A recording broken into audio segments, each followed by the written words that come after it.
Hi everyone, thanks for joining me again on another edition of Let's Talk. Well, I have again with me Edith. Edith, thanks for coming. Thank you so much. Well, you're very patient with all of my stress and all, right? Okay. Well, it's just for you to have the best of it all. That's why I'm here for you, and I know you're always there to watch me. Thanks for always standing by to actually watch some of these videos, and I hope that they've been adding value to you because that's the essence of it all. Well, I remain Olujoke, and here is Edith. So Edith, so many things have been going on Facebook.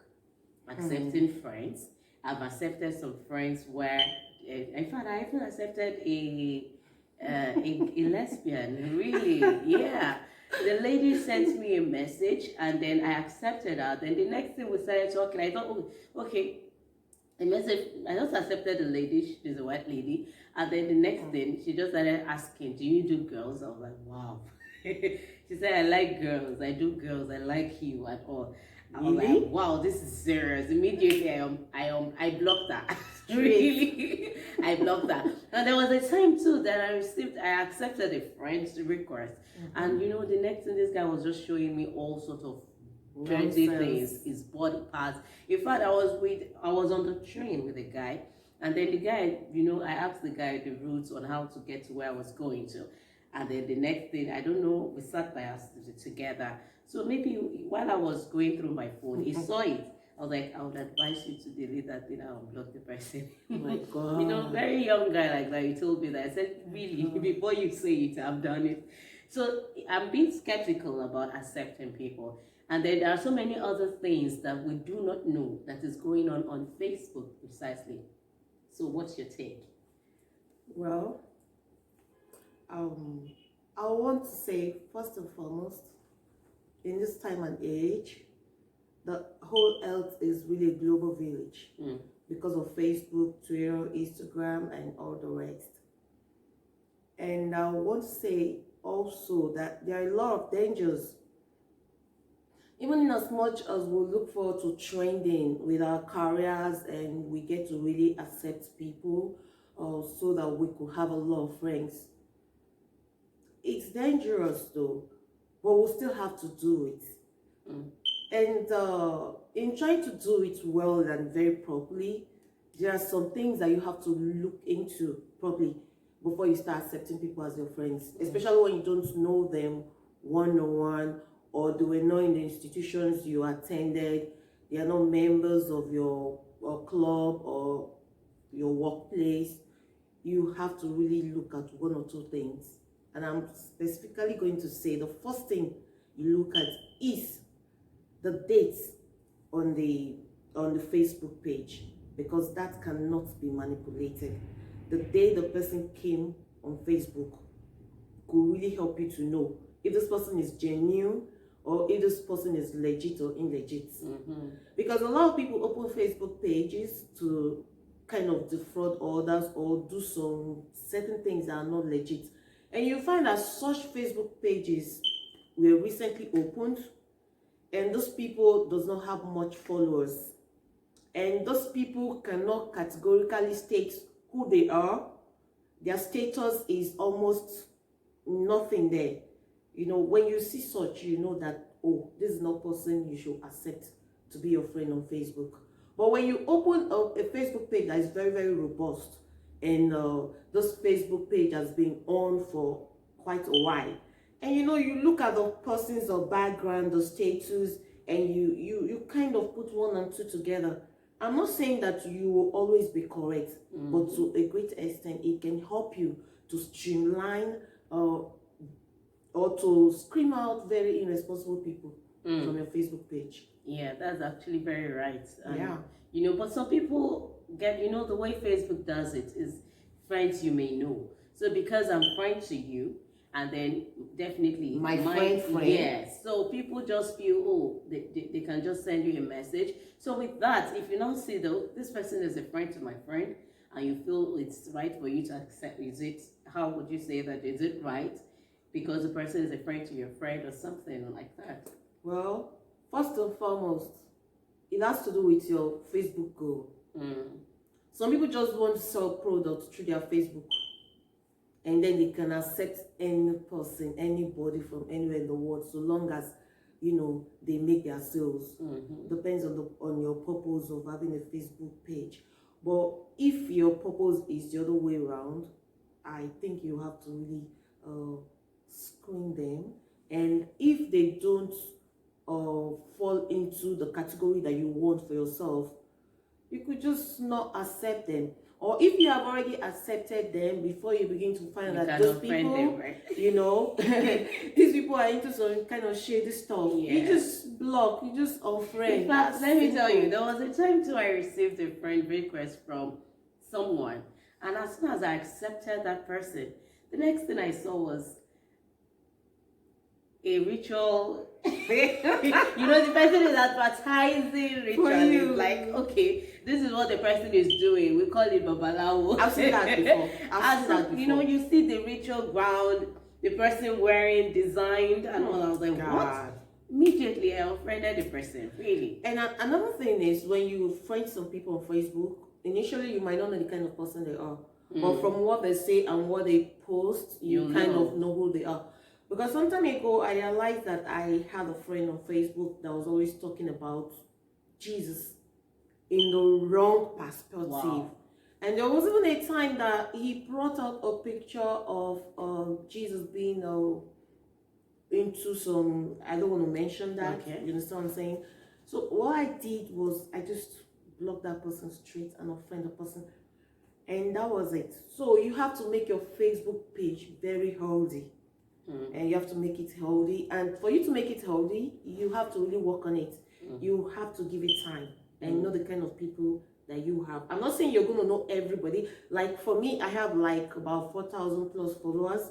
I'm not telling you that I know everybody, but by the time I see what I don't like, that person is out. Yeah, it's not by force to be a friend, because some of them are even redundant.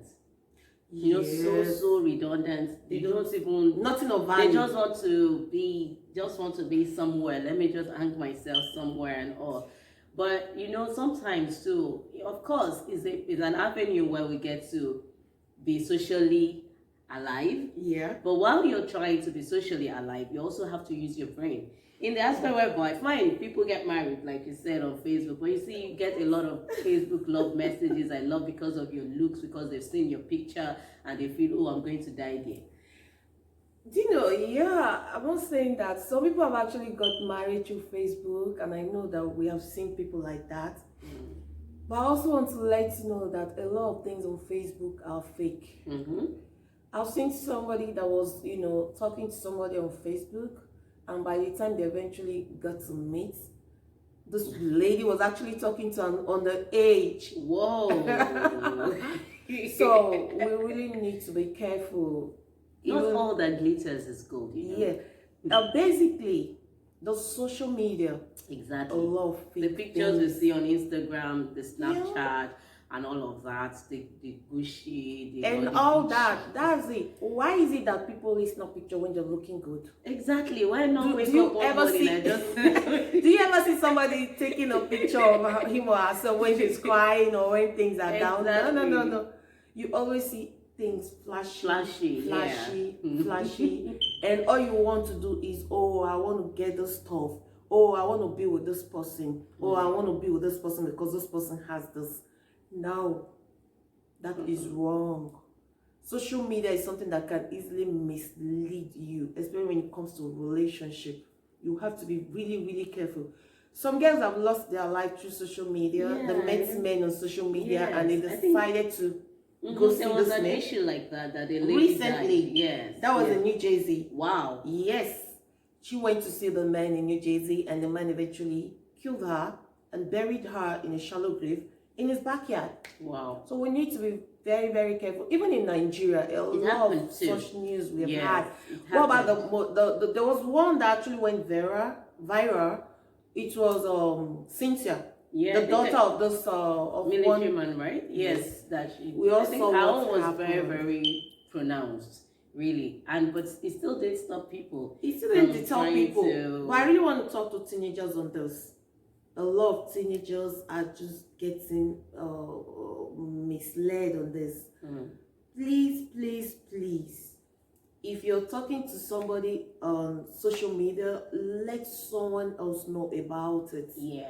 If possible, let your parents or your guardian know about Please it. break it down. They might not understand this aspect of if you're talking to somebody. You can be talking to anybody. What exactly do you mean by talking to somebody? What I'm saying is, if there's this special person, okay, that you talk some special things, that tell you some things that my friend will always say sweet nonsense. Exactly. Sweet nonsense. And this sweet nonsense really excites you, and you're looking forward to meeting him. Yeah. Please and please let someone else know about it. Exactly. If you must do it. No visitation. And if you're meeting for the first time, I'm going to advise you, try and meet this person in a very public place. Exactly. Don't go to his house, don't or don't go to a house. Don't even enter his car. That's if he has one. I just pray somebody listening exactly will get something from all this. Youthful exuberance can kill. It does. So you have to be very patient. Of course, it's an avenue where you get to meet with a lot of people, where you get to share ideas. But people just come on this platform and just do anything. But thank God for this 21st century that we are in. People are waking up to this clarion call of, oh, if I want to, my social media is not just, oh, I want to belong. But it's either they are selling something, or they are networking, or they are doing something. And perhaps you're there just to say, oh, I have Facebook too, or I have Instagram, or I have Snapchat, because you want to go with the trend. Then you have to wake up and talk to yourself. What exactly do you want out of this thing? If you know what you want, then you can go for it. With that, you'll be able to sieve out the wheat from the chaff. Well, do you have any other thing to talk about?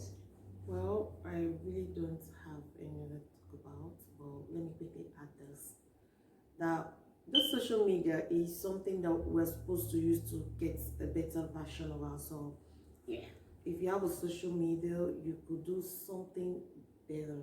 Depending on what you're doing, if you're a fashion designer, if you're into talk show, if you are an influencer, if you want to become an influencer, or you just try and use it to the good of the people generally. And if you're one of those that love to use social media to prey on people, or to look for some illegitimate ways to make money and all that, I want to advise you. Right? I want to advise you, stop it. For political reasons. Yes, because one day, karma will come knocking on your door. And so people who uses this social media also to tackle men of God, they use it as a platform where they can say so many things. Fine, we know so many things are going on. We are not all perfect, and nobody is supporting anybody. But you should be sane with your words too. Because it's an avenue where you are free to say different things that you want to say, doesn't mean that you should just spill out things that you won't take if it's being said to you. Why not just use it as, like she said, elevate people, encourage people. Let your platform be a place whereby people can come and find solace. If you want to talk about the issues, the politics, anything, whatever it is that is going on around the world, fine, air your view, say your mind, but don't be cursy. Don't be insultive. Don't try to say, because if you get to that point, if you get to that position, fine, we want to say our mind. I do not dispute that. I like to be real with people. I like to be real about things. Fine, be real, but while you're trying to do that, don't incur wrath to yourself. Because tomorrow you might be in that position and you get there and you realize that, oh my God, even if you have a good intention, there are so many people that want to sabotage your good intentions. And people don't know. All people want, some people are just on Facebook just to poke nose into people's affairs. Well, or to jealous someone, or to just go and just want to do something that they're not just there for the greater good. Well, I've said it now. That they should use it it's an opportunity to get a better version of you. Yeah. Because there's always karma. Well, thank you so much, Edith, for this talk. Thank I think I've been enlightened also, and I'm going to do something about it. Thank you so much. And for the teenagers out there, please listen. It's actually a good place to make friends, to meet people, but be wise about it. For the lady that you feel someone is talking to you, like she said, try to be open to people. Talk to someone close to you. Every discussion, if you're going to meet with a person, fine, you might be lucky. That might be your place where you find your Mr. Right or your Mrs. Right. But while you're at it, try to take people along, because the heart of man is desperately wicked. We cannot know it. So sometimes love is lost. Yes, because they decided, when they saw the picture like this, just seeing your picture, they feel, oh, that's all. But they've not seen you in the morning when you wake up. With our makeup. Or when you're out of that makeup. Fine, you can be really beautiful, but beyond beauty, use your brain. Until next time, I remain Olujoke.